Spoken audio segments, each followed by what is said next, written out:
the future. Yours love is on my shoulder, but your word is in my pocket. Rest your Latar belakang pertempuran Medan Area ketika pada tanggal 9 November 1945, pasukan sekutu di bawah pimpinan Brigadir Jenderal T.E.D. Kelly mendarat di Sumatera Utara. Pendaratan pasukan sekutu itu diboncengi oleh pasukan Nika yang telah dipersiapkan untuk mengambil alih pemerintahan. Sehari setelah mendarat, tim dari Relief of Allied Prisoner of War and Internees atau RAPWI telah menandatangani kam-kam tawanan di Pulau Brayan, Saintis, Rantau Prapat, Pematang Siantar, dan Brastagi untuk membantu membebaskan para tawanan.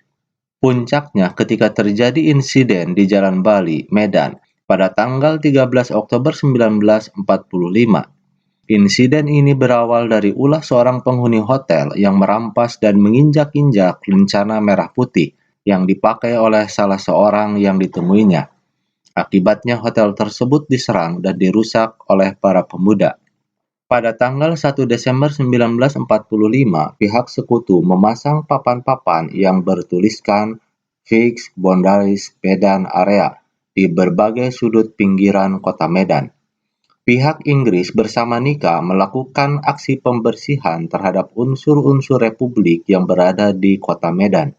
Perlawanan terus memuncak. Pada bulan April 1946, tentara Inggris mulai berusaha mendesak pemerintah Republik Indonesia keluar kota Medan.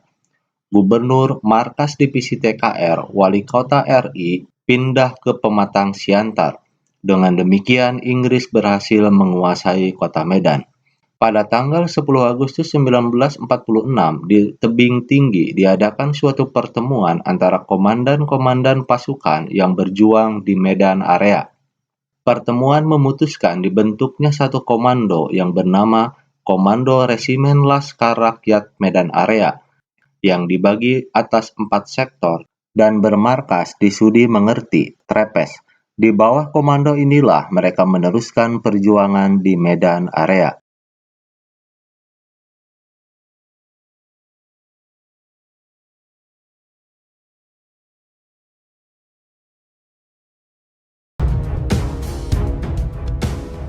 Bandung Lautan Api. Peristiwa Bandung Lautan Api adalah peristiwa kebakaran besar yang terjadi di kota Bandung, Provinsi Jawa Barat, 23 Maret 1946. Dalam waktu 7 jam, sekitar 200.000 penduduk Bandung membakar rumah mereka, meninggalkan kota menuju pegunungan di daerah selatan Bandung. Hal ini dilakukan untuk mencegah tentara sekutu dan tentara Nika Belanda untuk dapat menggunakan kota Bandung sebagai markas strategi militer dalam Perang Kemerdekaan Indonesia. Istilah Bandung Lautan Api sendiri menjadi istilah yang terkenal setelah peristiwa pembumi hangusan tersebut. Jenderal Ahmad Nasution yang dalam pertemuan di Regensweek sekitar Jalan Dewi Sartika setelah kembali dari pertemuannya dengan Sultan Syahrir di Jakarta. Ia memutuskan strategi yang akan dilakukan terhadap kota Bandung setelah menerima ultimatum Inggris tersebut. Jadi, saya kembali dari Jakarta setelah bicara dengan Syahrir itu. Memang pembicaraan itu di Regensweek, di pertemuan itu berbicaralah semua orang.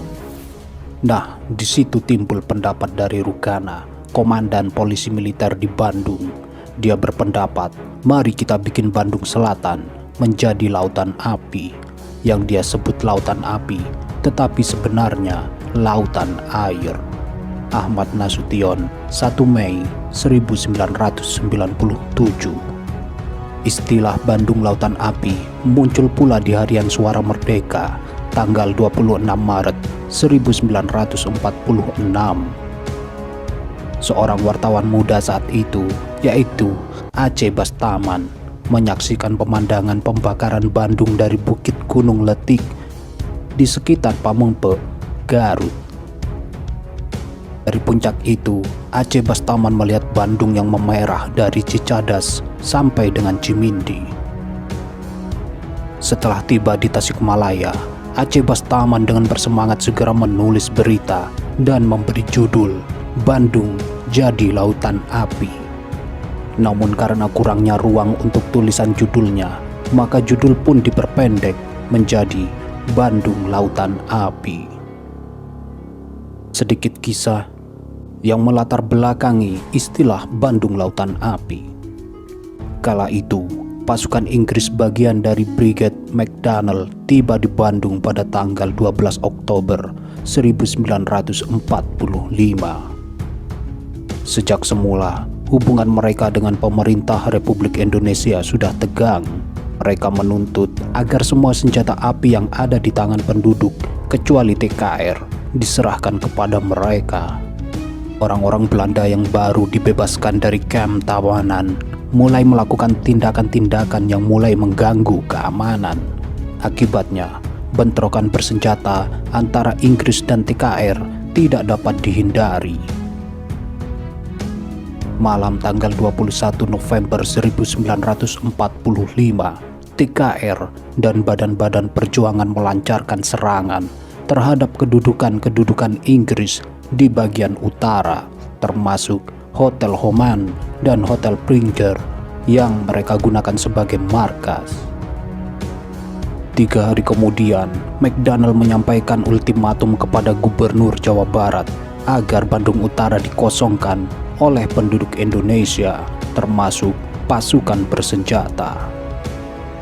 Ultimatum tentara sekutu agar Tentara Republik Indonesia atau TRI, sebutan bagi TNI pada masa itu, meninggalkan kota Bandung, mendorong TRI untuk melakukan operasi Bumi Hangus. Para pejuang pihak Republik Indonesia tidak rela bila kota Bandung dimanfaatkan oleh pihak sekutu dan NIKA. Keputusan untuk membumi hanguskan Bandung diambil melalui musyawarah Majelis Persatuan Perjuangan Priangan atau yang disingkat MP3 di hadapan semua kekuatan perjuangan pihak Republik Indonesia pada tanggal 23 Maret 1946. Kolonel Abdul Haris Nasution selaku Komandan Divisi 3 TRI mengumumkan hasil musyawarah tersebut dan memerintahkan evakuasi kota Bandung. Hari itu juga, rombongan besar penduduk Bandung mengalir panjang meninggalkan kota Bandung dan malam itu pembakaran kota berlangsung. Bandung sengaja dibakar oleh TRI dan rakyat setempat dengan maksud agar sekutu tidak dapat menggunakan Bandung sebagai markas strategi militer. Di mana-mana, asap hitam mengepul membumbung tinggi dan semua listrik mati. Tentara Inggris mulai menyerang sehingga pertempuran sengit terjadi. Pertempuran yang paling besar terjadi di desa Dayakolot, sebelah selatan Bandung, di mana terdapat gudang amunisi besar milik tentara sekutu.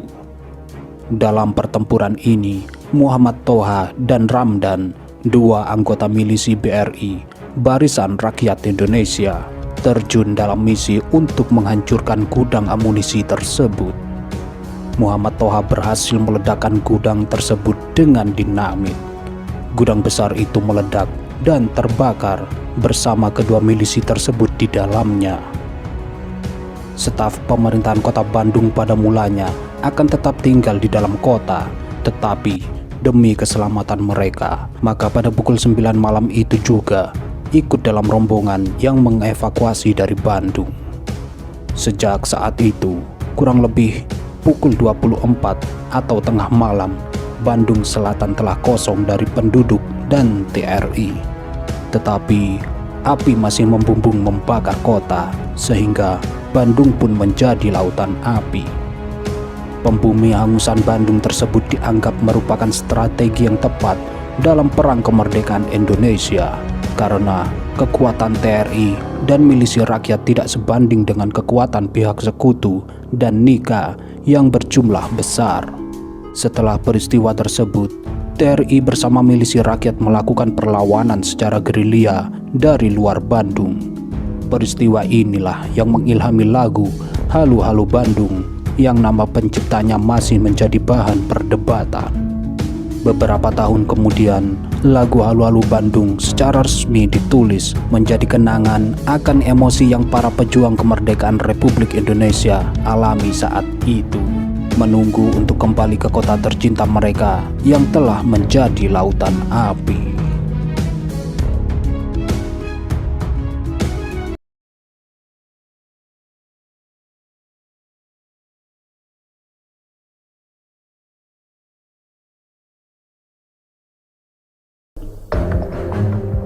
Setelah kekalahan Jepang di Pasifik tahun 1945, kerajaan Belanda berusaha untuk menduduki kembali seluruh wilayah Hindia Belanda yang dulu dirampas oleh Jepang. Namun saat itu Hindia Belanda telah diambil alih oleh Negara Kesatuan Republik Indonesia melalui sidang PPKI dan proklamasi kemerdekaan tanggal 17 Agustus 1945. Tahun 1946, wilayah Bali merupakan daerah kekuasaan Tentara Republik Indonesia TRI Resimen Sunda Kecil yang dikomandani oleh Letnan Kolonel I Gusti Ngurah Rai. Pasukan ini dikenal sebagai Ciung Wanara yang berkekuatan sekitar 13 kompi dan tersebar di seluruh Pulau Bali. NICA melalui Kapten JPT Konik sempat mengirimkan surat perundingan kepada Komandan Resimen Sunda Kecil. Letkol Rai hanya membalas, jika selama Belanda masih bercokol di Bali, maka para pejuang Bali akan terus melakukan perlawanan. Rai juga menambahkan, jika Bali bukan tempat perundingan. Perlu diketahui bahwa Kapten Konik tidak lain adalah atasan Letkol Rai sewaktu masih bertugas di Korps Prajoda KNIL. Dan Konik ini juga pernah diselamatkan oleh Ngurah Rai dalam pelarian dari kejaran tentara Jepang. Konik mengira jika Ngurah Rai yang pernah jadi rekannya mudah dibelokkan. Namun perkiraannya salah besar karena Rai telah bertekad untuk berjuang dengan Republik Indonesia, hingga akhirnya membuat dua orang bekas rekan tersebut menjadi seteru. Tanggal 28 Mei 1946, Letkol I Gusti Ngurah Rai memimpin Lomat, staf MPO TPRI Sunda Kecil ke Bali Timur. Pasukan Ciung Wanara diperkuat oleh Alri Kapten Laut Makarti yang datang dari Jawa. Pertempuran besar dimulai di Tanah Aron pada tanggal 9 Juli 1946.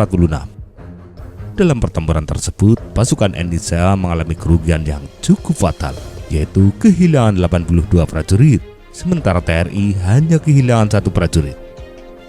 Setelah pertempuran selesai, Ciung Wanara kembali melanjutkan perjalanan ke Panglipuran. Perjalanan panjang kemudian dilanjutkan hingga sampailah mereka di desa Marga Tabanan. Namun berkat campur tangan mata-mata lokal, pergerakan pasukan Ciung Wanara berhasil diketahui oleh Belanda yang nantinya berakibat sangat buruk terhadap pasukan tersebut.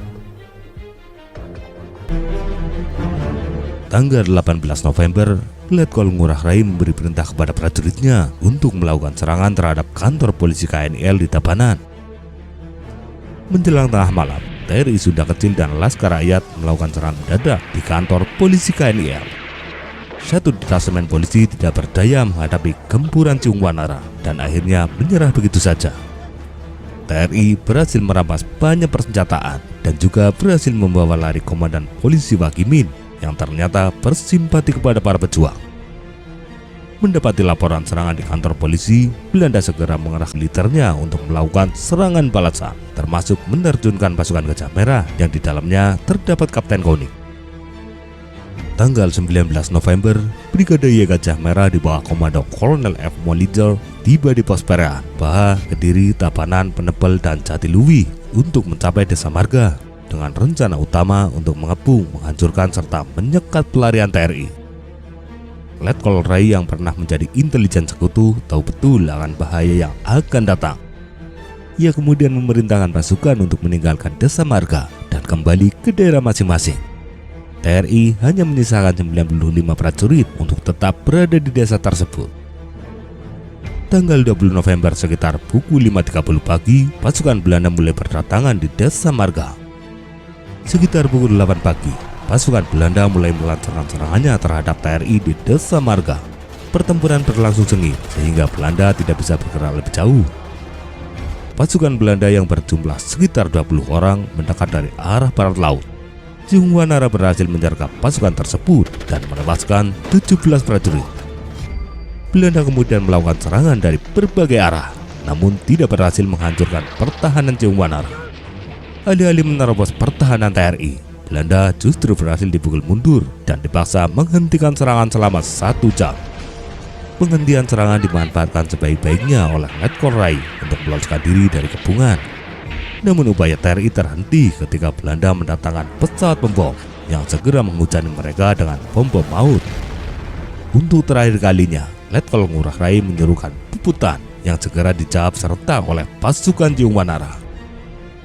Setelah pesawat pembom meninggalkan desa marga, pertempuran kembali meletus dengan sengitnya. Belanda terus mendatangkan para bantuan untuk menghancurkan pertahanan TNI.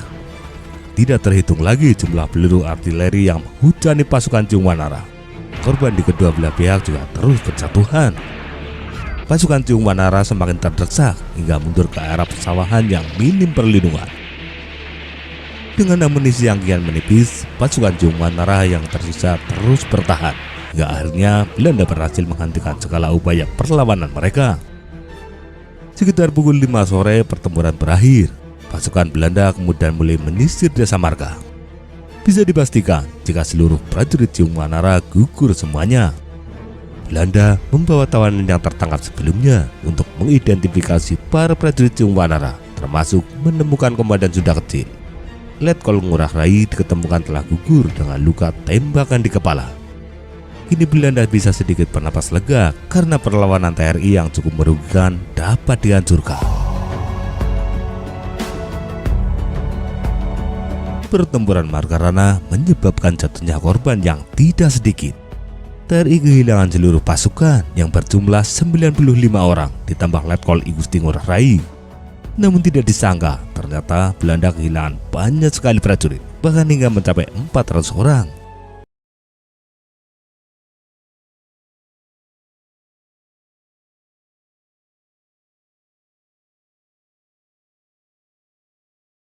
Di tengah-tengah upaya mencari kesepakatan dalam pelaksanaan isi persetujuan Linggarjati, ternyata Belanda terus melakukan tindakan yang justru bertentangan dengan isi persetujuan Linggarjati.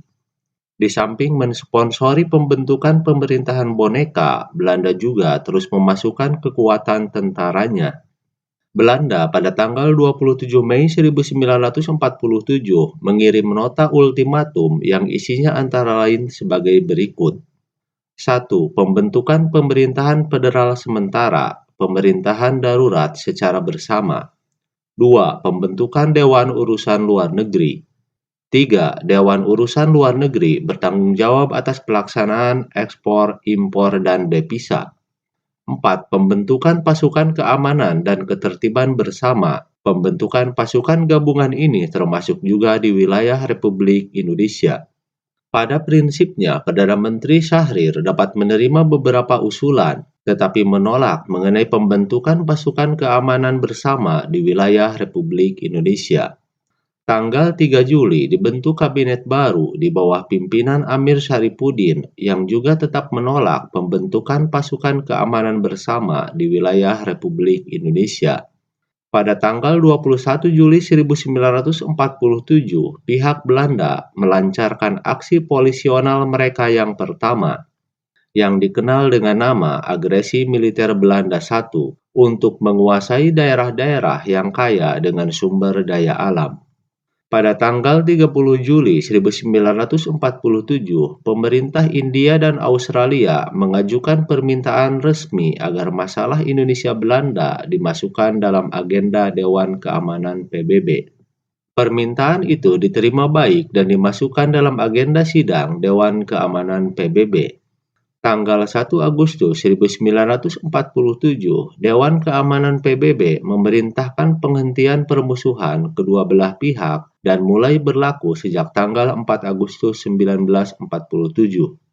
Sementara itu, untuk mengawasi pelaksanaan gencatan senjata, Dewan Keamanan PBB membentuk Komisi Konsuler dengan anggota-anggotanya yang terdiri dari para konsul jenderal yang berada di wilayah Indonesia. Komisi Konsuler diketuai oleh Konsul Jenderal Amerika Serikat Dr. Walter Putty dengan beranggotakan Konsul Jenderal Cina, Belgia, Prancis, Inggris, dan Australia. Tanggal 3 Agustus 1947, Belanda menerima resolusi Dewan Keamanan PBB dan memerintahkan kepada Van Mook untuk menghentikan tembak-menembak. Pelaksanaannya dimulai pada malam hari tanggal 4 Agustus 1947. Tanggal 14 Agustus 1947 dibuka sidang Dewan Keamanan PBB. Dari Indonesia hadir antara lain Sultan Syahrir. Dalam pidatonya, Syahrir menegaskan bahwa untuk mengakhiri berbagai pelanggaran dan menghentikan pertempuran perlu dibentuk komisi pengawas. Pada tanggal 25 Agustus 1947, Dewan Keamanan PBB menerima usul Amerika Serikat tentang pembentukan Komisi Jasa-Jasa Baik atau yang lebih dikenal dengan Komisi Tiga Negara atau KTN. Belanda menunjuk Belgia sebagai anggotanya, sedangkan Indonesia memilih Australia. Kemudian Belanda dan Indonesia memilih negara pihak ketiga, yakni Amerika Serikat. Komisi ini resmi terbentuk pada tanggal 18 September 1947. Australia dipimpin oleh Richard Kirby, Belgia dipimpin oleh Paul van Zeeland, dan Amerika Serikat dipimpin oleh Dr. Frank Graham. Akan tetapi pada tanggal 29 Agustus 1947, secara sepihak Van Mook memproklamasikan garis demarkasi Van Mook dan menjadi garis batas antara daerah pendudukan Belanda dan wilayah Republik Indonesia pada saat gencatan senjata dilaksanakan. Garis-garis itu pada umumnya menghubungkan titik terdepan posisi Belanda. Menurut garis Van Mook, wilayah Republik Indonesia lebih sedikit dari sepertiga wilayah Jawa, yakni wilayah Jawa Tengah bagian timur, dikurangi pelabuhan-pelabuhan dan perairan laut. Pada tanggal 19 Desember 1948, Belanda melancarkan agresi militer yang kedua. Serangan diawali dengan penerjunan pasukan-pasukan payung di Pangkalan Udara Maguwo dan dengan cepat berhasil menduduki ibu kota Yogyakarta. Presiden Soekarno dan Wakil Presiden Muhammad Hatta memutuskan untuk tetap tinggal di ibu kota. Sebagai akibat keputusan itu, Presiden Soekarno dan Wakil Presiden Muhammad Hatta beserta sejumlah menteri, Kepala Staf Angkatan Udara, Komodor Surya Dharma, dan lainnya juga ikut ditawan tentara Belanda. Namun kelangsungan pemerintahan Republik Indonesia dapat dilanjutkan dengan baik karena sebelum pihak Belanda sampai di istana, Presiden Soekarno telah berhasil mengirimkan radiogram yang berisi mandat kepada Menteri Kemakmuran Syafruddin Prawiranegara yang sedang melakukan kunjungan ke Sumatera untuk membentuk Pemerintahan Darurat Republik Indonesia atau PDRI. Perintah sejenis juga diberikan kepada Mr. A.A. Maramis yang sedang di India. Apabila Syafruddin Prawiranegara ternyata gagal melaksanakan kewajiban pemerintahan pusat, maka Maramis diberi wewenang untuk membentuk pemerintahan pelarian, exile government, di luar negeri. Sementara itu, Panglima Besar Jenderal Sudirman dengan para pengawalnya pergi keluar kota untuk mengadakan perang gerilya. Aksi militer Belanda yang kedua ini ternyata menarik perhatian Perserikatan Bangsa-Bangsa, karena Belanda secara terang-terangan tidak mengikuti lagi persetujuan Renville di depan Komisi Tiga Negara yang ditugaskan oleh PBB. Pada tanggal 24 Januari 1949, Dewan Keamanan PBB membuat resolusi agar Republik Indonesia dan Belanda segera menghentikan permusuhan dan membebaskan Presiden Republik Indonesia dan para pemimpin politik yang ditawan Belanda. Kegagalan Belanda di medan pertempuran serta tekanan dari Amerika Serikat yang mengancam akan memutuskan bantuan ekonomi dan keuangan memaksa Belanda untuk kembali ke meja perundingan. Pada saat terjadi agresi militer Belanda kedua, Presiden Soekarno telah membuat mandat kepada Syafruddin Prawiranegara yang ketika itu berada di Bukit Tinggi untuk membentuk pemerintah darurat. Syafruddin Prawiranegara berhasil mendeklarasikan berdirinya Pemerintah Darurat Republik Indonesia ini dilakukan di Kabupaten 50 Kota pada tanggal 19 Desember 1948. PDRI yang dipimpin oleh Syafruddin Prawiranegara ternyata berhasil memainkan peranan yang penting dalam mempertahankan dan menegakkan pemerintah Republik Indonesia. Peranan PDRI antara lain sebagai berikut. 1. PDRI dapat berfungsi sebagai mendataris kekuasaan pemerintah Republik Indonesia dan berperan sebagai pemerintah pusat. 2. PDRI juga berperan sebagai kunci dalam mengatur arus informasi, sehingga mata rantai komunikasi tidak terputus dari daerah yang satu ke daerah yang lain. Radiogram mengenai masih berdirinya PDRI dikirimkan kepada Ketua Konferensi Asia, Pandit Jawaharlal Nehru oleh Radio Rimba Raya yang berada di Aceh Tengah pada tanggal 23 Januari 1948. PDRI juga berhasil menjalin hubungan dan berbagi tugas dengan perwakilan Republik Indonesia di India. Dari India, informasi-informasi tentang keberadaan dan perjuangan bangsa dan negara Republik Indonesia dapat disebarluaskan ke berbagai penjuru dunia. Terbukalah mata dunia mengenai keadaan Republik Indonesia yang sesungguhnya.